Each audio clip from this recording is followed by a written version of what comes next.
Assalamualaikum and hello everyone. Thank you so much for clicking this video. I am Fadlin. Stay with me because we are going to have an interesting discussion for today. And you are watching Behind the Door Talk Show. Welcome to Behind the Door Talk Show. Welcome to the first episode of Behind the Door Talk Show. Behind the Door Talk Show is basically a psychological talk show which we will be discussing random topics that have been suggested by you guys. And for today, the topic that we have choose is smoking. Episode 1. Smoking. What a beautiful day to have our beautiful panels here with us. Okay, girls power today.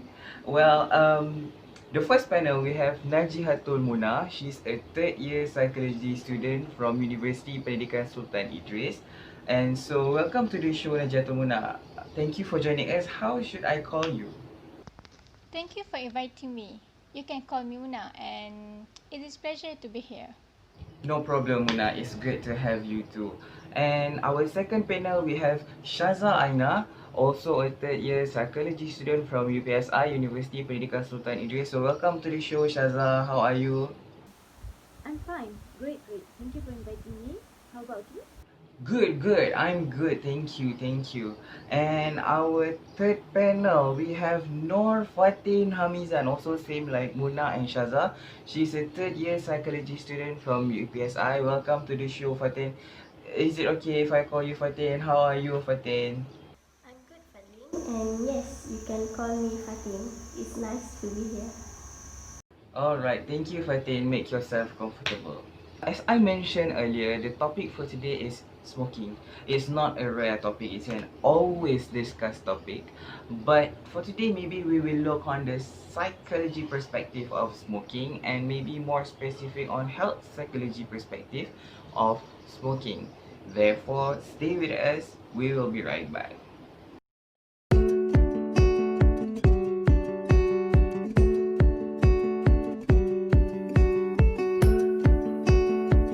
How much you will be compound for smoking in food premises? For the first and second time you get caught, you will be compound 250 Malaysian ringgit. And then the third time you will be compound 350 Malaysian ringgit.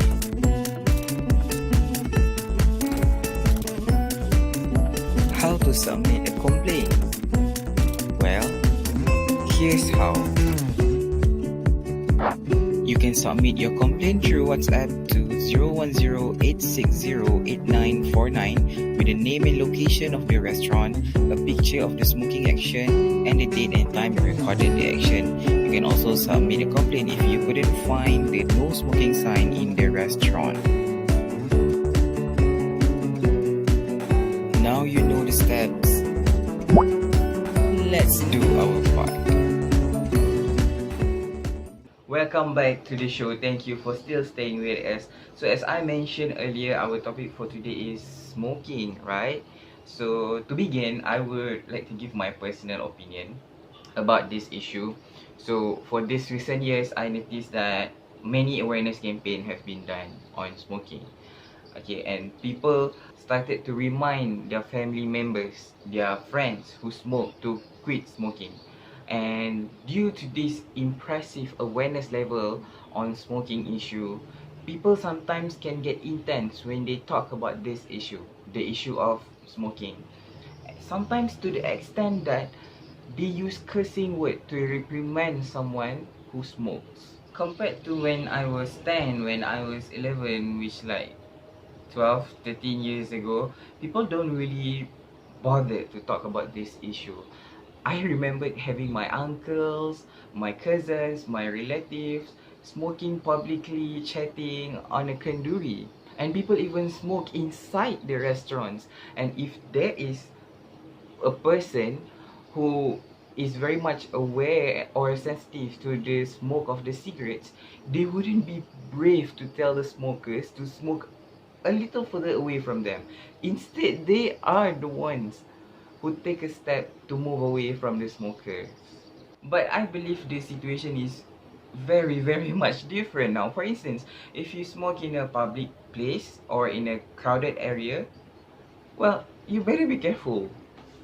Okay, therefore to begin, maybe we can have our first panel, Muna, to elaborate on this trend of people's perception towards smoking, because I remembered back then when it was my high school time. My friend who smoke will be looked as a very cool person. Okay, and maybe Muna, you can also share, is the number of smokers actually increasing or decreasing? Okay, when we talk about perceptions towards smoking, teenagers will find that smoking is cool. As teenagers, being cool is important and essential to the image they present to their peers. The art of being cool involves looking cool without trying hard to look cool. So they believe that the simple act of smoking, like light up the cigarettes or breathe out the smoke, can show their coolness. However, this will lead to tobacco addiction until they are adults and hard to quit. Fortunately, as time passes, there has been a lot of research and evidence to prove that smoking are very harmful to our health. So, the perceptions towards smoking has changed to something that are very harmful to our health. Even though there are still many people who are smoking, but it is reported that the prevalence of people smoking has declined. I believe that awareness does have some impact, but recently it is very worryable to know that the number of cigarette smoking has declined because of the trend of the electronic cigarettes or shisha. Okay, especially for teenagers, they perceive that electronic cigarettes or shisha are more trendy and it is less harmful than smoking cigarettes and it is socially accepted among their peers. It's so true, Muna. Anyway, thank you, Muna, for the elaborations. Due to this need of to look cool behavior, they ended up getting addicted to smoking and continue smoking for years. And then, when Muna mentioned about e-cigarettes, wow. Funny thing is, my high school friends who actually were never a smoker suddenly getting into the trend and started to have their own vape, having shisha for years now. And I can paraphrase back what Mona has mentioned just now. This e-cigarette trend is very much worryable because they claim that e-cigarettes is a safer and a better choice than cigarettes. Shaza, maybe what are your thoughts about this e-cigarette trend? As you can see, this is a very trendy trend right now. You can see many people smoke this. There are many names for this e-cigarette, like vape, shisha, nano stick, pod, and so on. If they claim that these things are used to smoke, so this is called as or categorized as e-cigarettes. Regarding this, many women also smoke this. I think in the past, cigarette is more suitable for a man, right? They think that cigarette is for men, but nowadays no more, no such thing anymore. I think we can say that it's a little bit different because of the smell. Um, vape, I feel like vape smells such a nice. It has a strong smell, but a nice one. You can choose whatever flavor that you want to smoke that, right? But nowadays, I think certain smokers doesn't really care about the others. Like they smoke in front of their children, their families, their friends. If we associate with them and we inhale the smoke, we also can be called as a passive smoker. Did you know that a passive smoker also can get the actual health issues and could be more worse than the actual smoker? Okay, thank you Shaza for your explanation. I actually very much struck to what Shaza mentioned just now. Cigarettes not only for guys anymore. I think this boundary, cigarette only for men, for guys, does not exist anymore. Because I personally have known many women out there started to getting into this e-cigarette trend, and I don't feel surprised anymore to see women having their own vape, shisha, nano sticks, pot, or other e-cigarettes, you name it. Yeah, well, because previously, when let's say when we saw a girl smoke, we'll be shocked and be like, okay, girl, what are you doing there? But there's no such reaction anymore.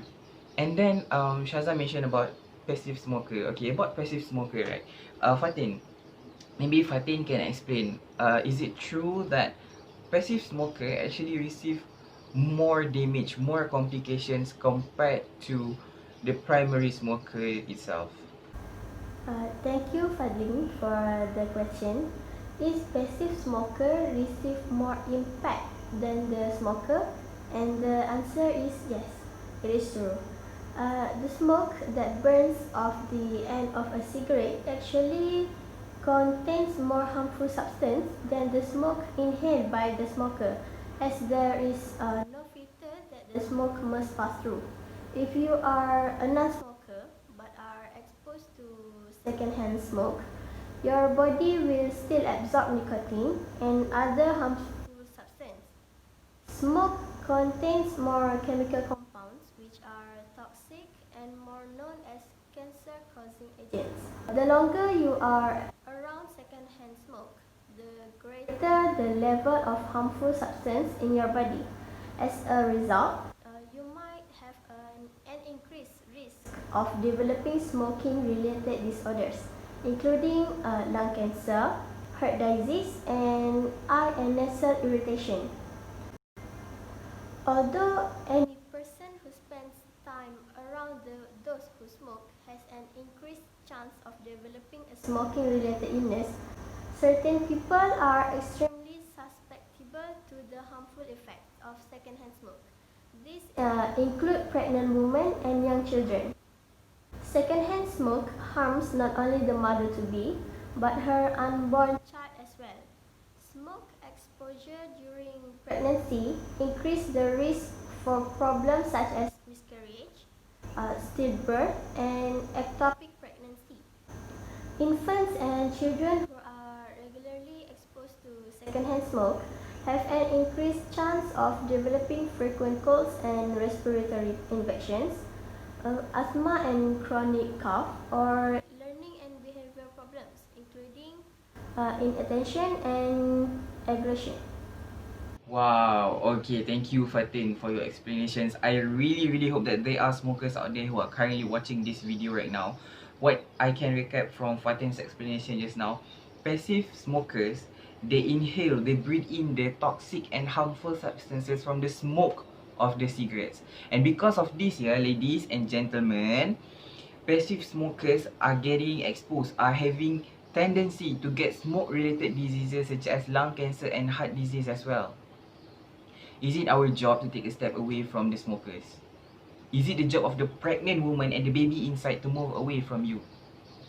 They have higher tendency to get respiratory infections because of you smokers. Jeez.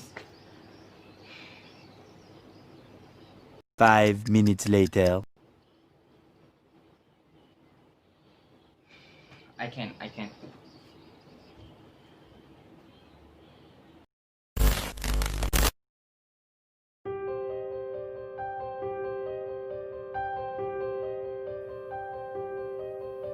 Did you know?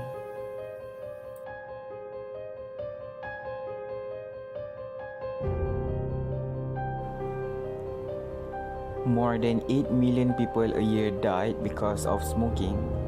7 million deaths are the direct result of tobacco. However, 1.2 million deaths are a result of non-smokers being exposed as second-hand smoker.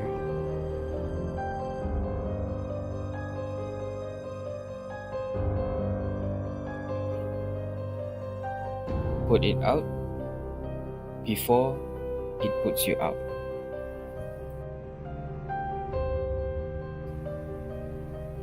Now you know.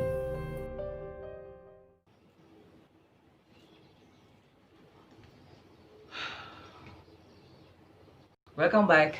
Don't worry, I'm okay, all is good. Yeah, all is okay. Don't worry. Okay, so okay, before we proceed, actually we have a video to show to you guys. So let's watch it.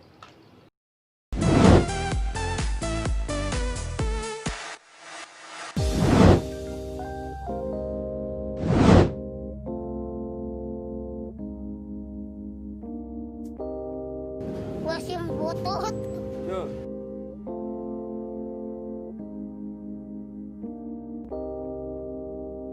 Maar liefst 7 op de 10 Indonesische mannen rookt. En wat misschien nog een veel groter probleem is dat kinderen hier steeds jonger beginnen. Halo Belanda, apa kabar? Saya Jamal, koresponden Metropolis di Jakarta. Kecanduan rokok tidak hanya dialami oleh remaja atau orang dewasa, tetapi kini juga dialami oleh anak-anak. Salah satunya adalah Ilham. Bocah berusia 9 tahun ini sudah hampir 5 tahun kecanduan rokok. Yang ngajarin ngerokok siapa? Masa sih sendiri? Lihat dari mana? Tahu ada orang rokok, lihat siapa? Lihat bapak ngerokok ya? Laku ya. Laku ya. Apa? Terus rasanya gimana sih coba waktu Enak. itu? Hah? Enak. Enaknya gimana? Sama permen enak mana? Rokok. Enak. Hah? Rokok. Sama permen enak rokok. Welcome back. So, how does the video of Ilham, a 9-year-old child from Indonesia who already started smoking, makes you feel? To be honest, I have a very mixed emotions right now, mixed feelings right now. I kind of feeling angry because he's so young and already started smoking. But at the same time, I kind of feeling sad and devastated because knowing that the implications that Ilham will receive is not good for him. But also, I kind of feeling amazed. You know, I am kind of impressed with Ilham because he's so young and already started smoking. Wow, that's very interesting. Anyway, I want to apologize earlier because being emotional about passive smokers. You know, that's why I mentioned earlier in the beginning of this video, people can get intense when they talk about this issue, knowing that the complications are not only on the smokers, but also for the people around them smokers. But yeah, moving on.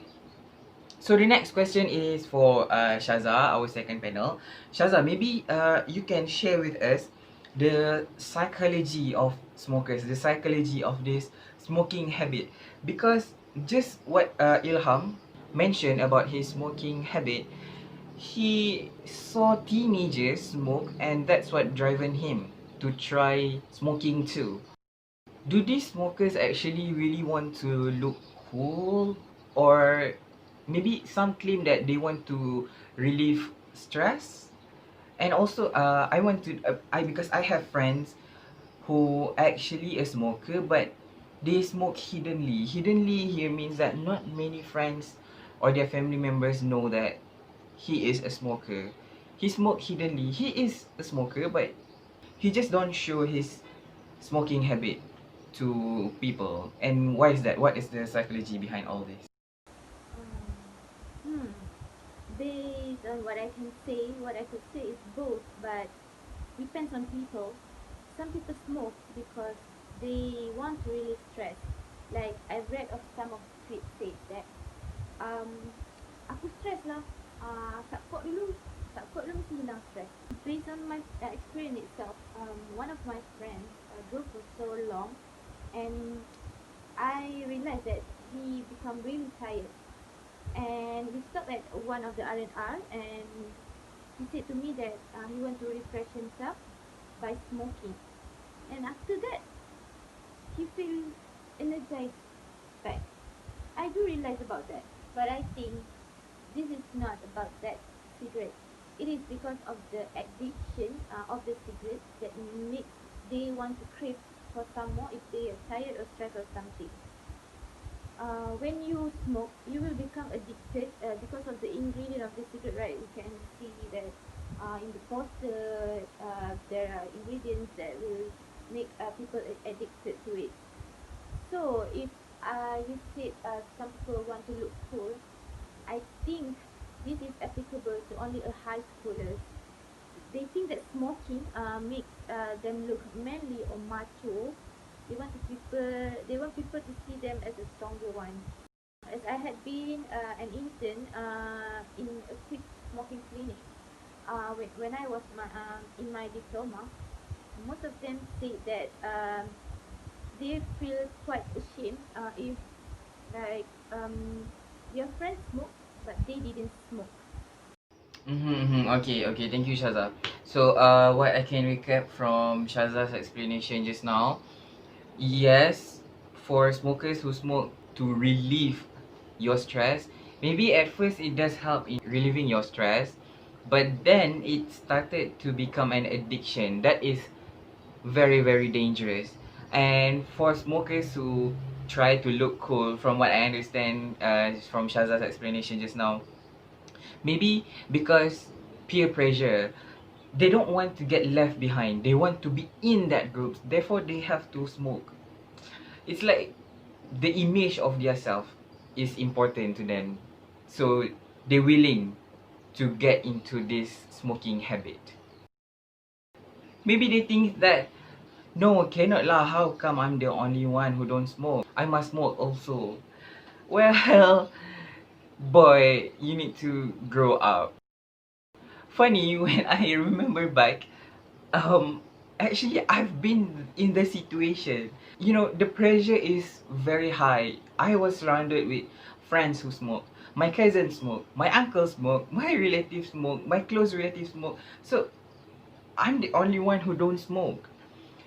So the pressure is high, the temptation is high to try smoking, and I ended up trying to smoke.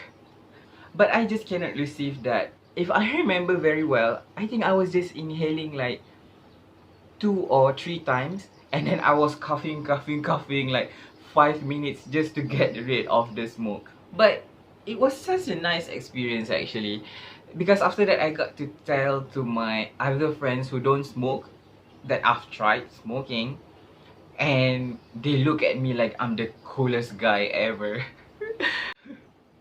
But Shaza, how about the smokers who smoke hiddenly? What are your thoughts and opinions on them? They smoke hiddenly, like they don't. Not really many friends know their smoking habit. What can you say about that?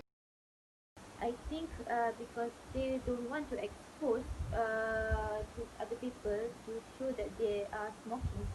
I think because the perception of people toward the smokers, like if you are smoke or you are smokers, so you tend to be a bad, like something like that.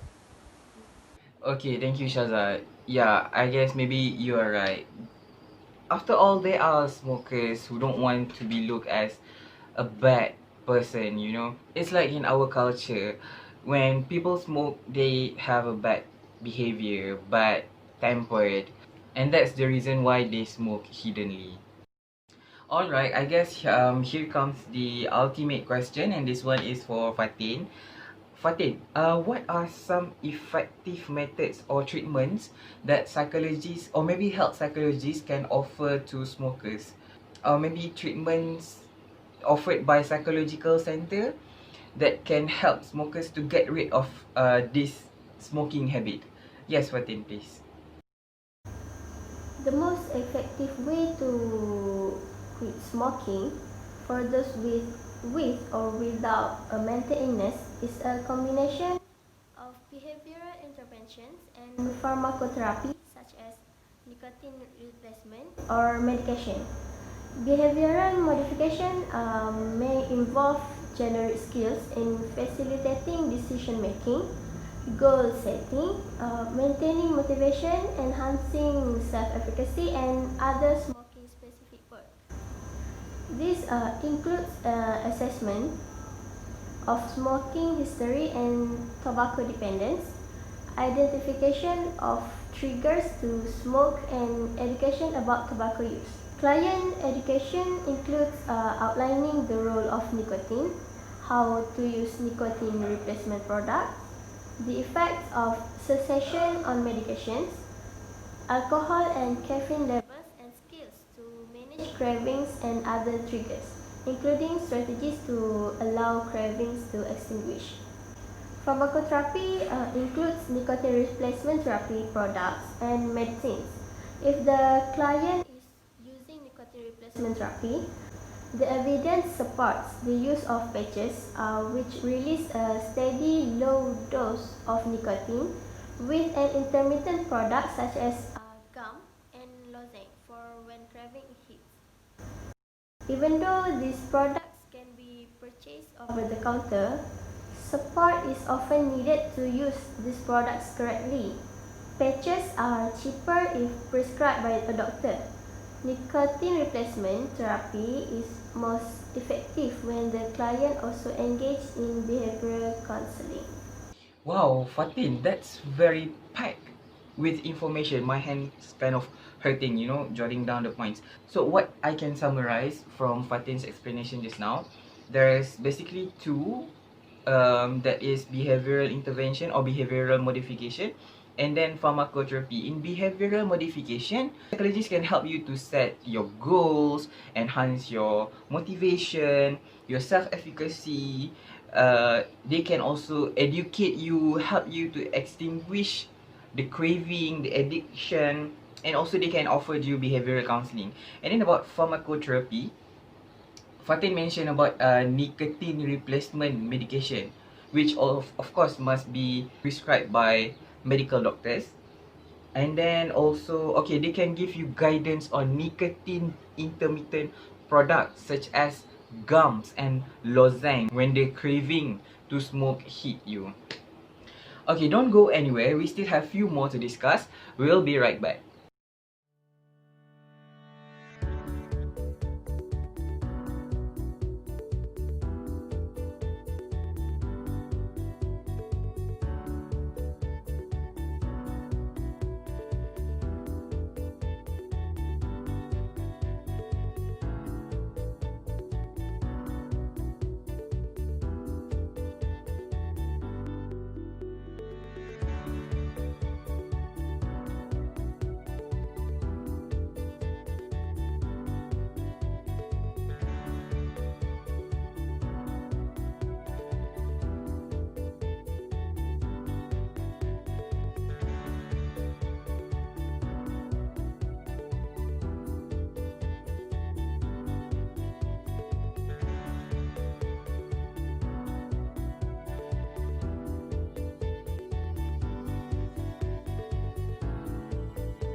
They have earned a lot because of you.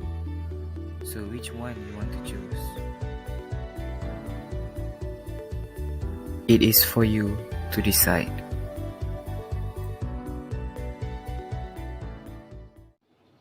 Welcome back, welcome back. Thank you for still staying with us.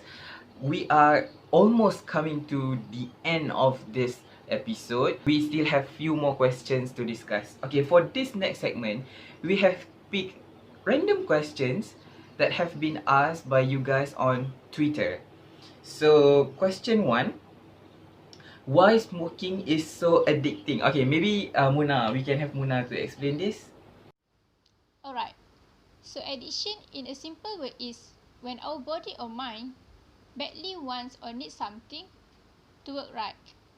Like Syaza said before, her friend need to smoke to refresh himself after drive for a long time of period. For smoking addiction, they are actually addicted to the nicotine that are found in the all form of tobacco, and it is also found in the electronic cigarettes. When a person use a tobacco, either by smoking cigarettes or another forms of tobacco, the nicotine, which is highly addictive, will enter to the body and activate nicotine to the brain. Okay, nicotine acts as a stimulus that produce pleasure feelings, pleasure effects to your brain. Okay, that's why many smokers reported that they feel pleasure when they smoke and they enjoy the ritual of the smoking. But these effects are temporary. So as it is temporary, they will reach for another cigarettes again and again. So the more you smoke, the more nicotine you need to feel good until you become dependent on nicotine to feel good. Okay, when you try to quit, you will experience the mental and physical changes such as feeling anxious, irritated, or difficulty to concentrate or focus.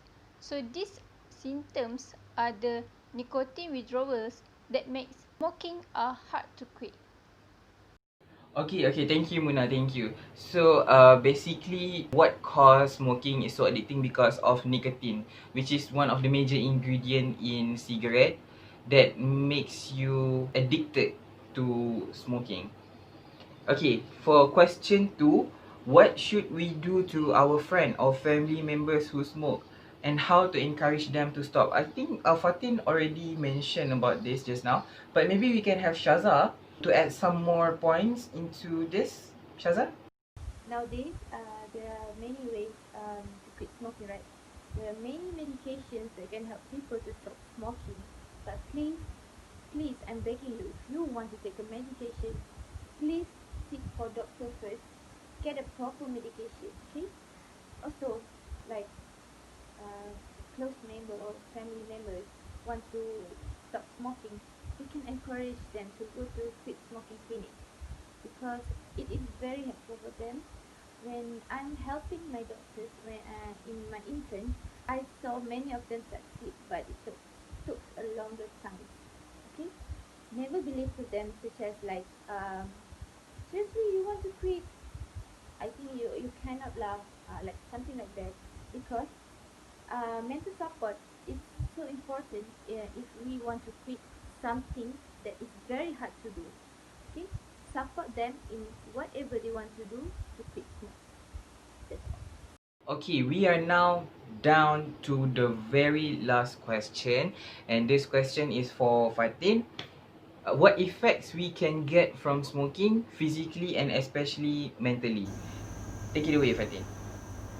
Smoking will damage your heart and your blood circulation, increasing the risk of conditions such as coronary heart disease, heart attack, stroke, and damaging blood vessels. Smoking can cause unattractive problems such as bad breath and stained teeth, and can also cause gum disease, damaging your sense of taste and can lead to oral thrush. The most serious damage smoking can cause in your mouth and throat is an increased risk of cancer in your lips, tongue, throat, voice box, and esophagus. The idea that people smoke cigarettes to help ease the signs and symptoms of stress is known as self-medication. Stress is very common, affecting us when we feel unable to cope with unwelcome pressure. It can cause physical symptoms like headaches or breathlessness, as well as making people feel irritable, anxious, or low. These feelings can alter our behavior, and feeling stress often makes people smoke more than usual. Maybe we should take a break. We'll be right back. Did you know? With a population of 100,835 people, Kiribati lead the ranking of country with highest smoking rate in 2015, where 52.2% of its citizens smoke. In average, adult smokers around the world smoke 1,083 cigarettes per year. Country with heaviest smoker in 2015 is Andorra, where in average, adult smokers in Andorra smoke 6,398 cigarettes per year. Now you know. Long-term stress is also related to anxiety and depression. Smoking can actually increase anxiety and tension. Nicotine will create an immediate sense of relaxation, so that people smoke in the belief that it reduces stress and anxiety. This feeling of relaxation is temporary and soon give way to withdrawal symptoms and increased cravings. Okay, thank you. Thank you very much, Fatin. There are so many effects, but a few that I can mention. Smoking can cause respiratory organ cancer, anxiety, behavioral change, and also long-term stress. Okay, before we coming to the end of this program, I want to add a few more points from Fatin's explanation just now. Smoking does not only affect you physically and mentally, but also can affect you financially. Why I said this? Because, okay, I'll make this quick. Few days back, I asked my friend who is a smoker, I asked him, how much do you spend at max because of your smoking habit? And then he admitted that he once consistently spent almost 35 ringgit each day just to buy 2 boxes of cigarettes each day for several weeks. Okay, that's one. That's number one. You spend so much money to buy cigarettes. Second thing is, the later complications of smoking might cause you, na'uzubillah, might cause you to pay for medical appliances, medication, life insurances. And I have to remind you, these things are not cheap. It can reach up to thousands Malaysian ringgit. I know, maybe to you guys, it's easy for us to say, to talk about all these effects, complications of smoking because we are not smokers. But to smokers out there, let's spend some time here and think about all of these effects, all of these complications. Are you guys ready for all this? Do you want all this? I believe that's all the time we have for today. Therefore, I would like to thank our beautiful panels today. Panel 1, Najihatulmuna, Panel 2, Syaza, Aina, and Panel 3, Fatin, Hamizan, for your time being with us today. Thank you so much. And thank you to our audience for staying until the end of this program. And once again, we want to remind you that smoking is dangerous.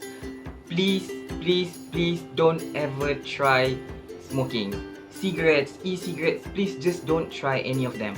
And if you are a smoker, I hope you have gained by your awareness about this issue of smoking. It's not like you don't know the complications of smoking. I know you know more than us. But the decision now is in your hand. Either you want to continue smoking or you want to take the first step of quitting. The choice is always yours.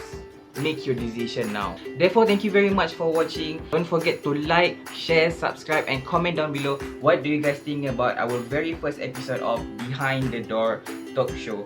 Inshallah, until we meet again in the next episode, my name is Muhammad Fadlin. Assalamualaikum and bye!